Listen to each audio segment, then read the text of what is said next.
Because once you start answering their questions, the rest gets easier and easier for them. So you need to really just look at yourself and ask yourself how vulnerable you are to intimidation. You have to examine your personality and honestly appraise yourself. Can you stand silence with others? Would you feel the need to break the silence and say something during conversation? Do you listen carefully when someone's speaking to you? Or do you just wait for him to finish so that you can talk? Do you crave attention? Or do you prefer to be ignored? Are you suggestible? If someone says, "Look at that," do you immediately turn your head? Do you have a tendency to snap out answers to questions? Do you often feel the need to explain or justify yourself? Are you the nervous type? Do you show it by gestures and movements of your hands or body language? How good is your resistance to discomfort? Anyhow, whatever route you decide to take in this questioning process, always maintain eye contact. Don't let your eyes move in a different way when you're being grilled and when you're not. Don't give them any indication that you're nervous, afraid, and as I said earlier, don't show them any aggression, and certainly don't get emotional. Just keep a cool head.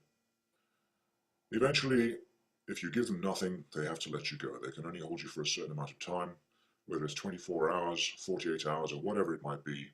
Just hunker down and deal with it. They will separate you from your family. They will separate you from anyone who can give you any advice. You just have to sit it out and wait to see what happens. Now, if they have realized they've made a mistake and they've unlawfully arrested you, they may try a few little tricks to get something on you while you're in the cell so that they can justify the arrest and avoid some sort of legal action. They might try to set you up in some way, plant something on you, or get you to handle something that you had not previously touched, getting your fingerprints on it.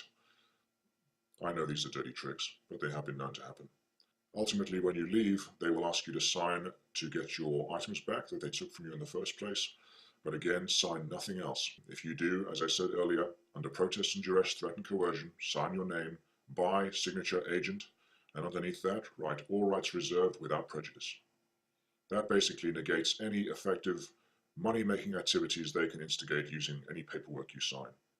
Now, if you're driving your car and you find you're being followed by a police officer, don't make any furtive or sudden moves. Police love to follow what looks like an erratic driver and try to rattle him. So stay cool and collected. Don't start rearranging your car's interior. That should have been done before you set out. You'd be best to make sure that police stay in front of you and not behind you. When it comes to being pulled over and detained while driving, there are certain conditions that you are subject to with regards to the driver's contract. For instance, you are obliged to hand over your car registration papers and your insurance details and your driver's license. That is part of the contract and you agree to it when you apply for a driver's license. So if you are pulled over, if it were me on the stop, I would get out of the vehicle, close the windows, and shut the door and lock the car and stand outside your car whilst chatting to the officer. Again, the same as a normal detention. Don't put yourself in a position where you have to follow orders. He will invariably ask you, "Good afternoon, sir. License and registration, please." in which case you hand over those documents. After that, you're not obliged to do a single thing. "Would you mind if I just had a quick look around your car, sir?" Am I obliged to let you search my vehicle, officer? If not, I'm not consenting to any searches today. Thank you very much. You do not engage in polite conversation. Just hand the papers over and let him do what he has to do. He will go and do a license check on your driver's license, and he will check your insurance details, no doubt. If you've got an infraction on your record, you have to deal with that afterwards. And I would go to thinkfreeforums.org or similar sites to figure out how you're going to deal with that particular court appearance.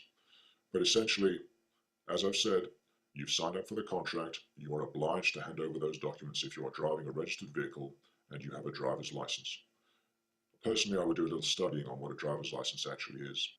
Once he's given you back your paperwork, effectively you're free to go, unless he's found some sort of reasonable articulable suspicion to detain you further.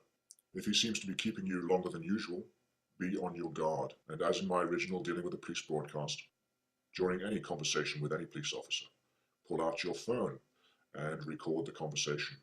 If the police officer tells you to turn it off, I would say, "Your objection is noted, officer. Thank you. I reserve the right to record this conversation for my records. If there is a law that prohibits me from doing so, please state it now." And when it comes to airports, the airport is one of the most vulnerable places you can go to. It's the epitome of a controlled environment. And you've voluntarily entered into the airport, and so you've given implied consent to anything that goes on in there. Nobody in there cares about your privacy or your rights. You're defenseless. You have a flight to catch and time is against you and they know it. And they will play with that if they decide to stop you. After 9/11, air travel is no longer the same deal. And so when it comes to going through a security check, personally I would do everything I could to make sure I ninjaed through there without any hassle whatsoever. Make sure you take your belt off, don't give them any reason to search you. Make sure all your coins are out of your pocket. I know it seems like common sense, but ultimately I just like to keep their hands off me as much as I can. Just do everything you can to whisper through there like a ghost. Make sure you don't bring attention to yourself unnecessarily. Also, when you're traveling internationally, you will invariably have to fill out a landing card, like this one. And what I like to do is to take 2 of them and fill them both in, exactly the same way. And what you'll find is that every now and then a customs agent will give you a suspicious look, and he'll scribble something cryptic on your card, like a little signature or a little A or a B or something like that. He'll be alerting a desk agent to give your stuff a thorough search. So what I tend to do is I pocket the card that he's made a mark on and bring out the one that is unmarked, and present that further down the line if necessary. Now, of course, I'm just scratching the surface on this topic. There is much more to learn. Now, bearing in mind that YouTube is an international entity, the terminology I'm using to describe the progression of lawful restraint may differ in the United States, and it may differ in Canada and France and whatnot, but the process is still the same. There is the contact, there is the detention, and then finally the arrest. So try not to get hung up on the words that I'm using. They're merely words used to describe the process.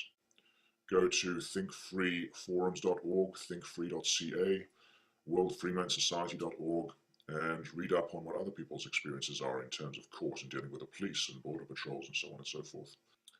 As you may or may not know, I have been tied up over the last few months with a writing project, but that has been handed over to my scary publisher and it will be available shortly.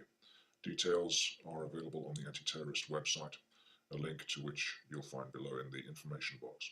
Again, I would like to offer a personal thank you to Mary Elizabeth Croft and Robert Arthur Menard for making an enormous contribution to my knowledge base and to essentially waking me up. I cannot tell you how grateful I am for that opportunity, and I would encourage everyone to watch everything that Mary Elizabeth Croft writes and puts out, and everything that Robert Arthur Menard records and puts out for your entertainment and education. You'll find Robert on YouTube under Mr. Mighty, that's M-R-M-I-T-E-E,